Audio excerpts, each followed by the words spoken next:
As we've been reading Elephant in the Garden, we've been working really hard and focusing on the important elements in the story. So take a look here at our chart that we've been keeping in mind as we've been reading. We've been talking about the characters, the people in the story. We've been talking about the setting, where and when this story takes place. We've been learning some events in the plot, mostly been exposition and rising action, the events that are happening in the story, and we are keeping track of the conflicts.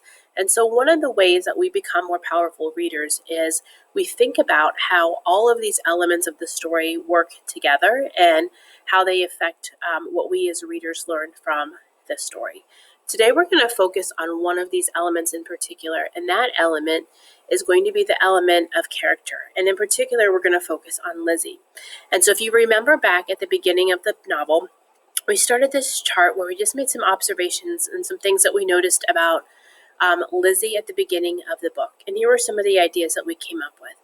We thought that Lizzie was pretty happy and carefree. And remember, this is Lizzie, like young Lizzie, 16-year-old Lizzie, not 82-year-old Lizzie in the nursing home. So as a young girl, Lizzie was pretty happy and pretty carefree, not a lot of worries, spent time in the summer with Uncle Manfred and Aunt Lottie on the farm. Young Lizzie, we said, loves her family, loves her Muddy and Pappy and Carly. We also noticed that she had a really strong sense of justice. So remember, in the beginning, she said she would get really upset when people would call Carly Pegleg, and she wanted to stand up and fight for him. And then my favorite one is when she says that she likes boys and bicycles, but remember, if she's honest, she likes bicycles a little bit more than boys. And then another thing that we noticed was that she can be selfish sometimes. Remember, thinking about her jealousy and the feelings that she had toward Marlene at first.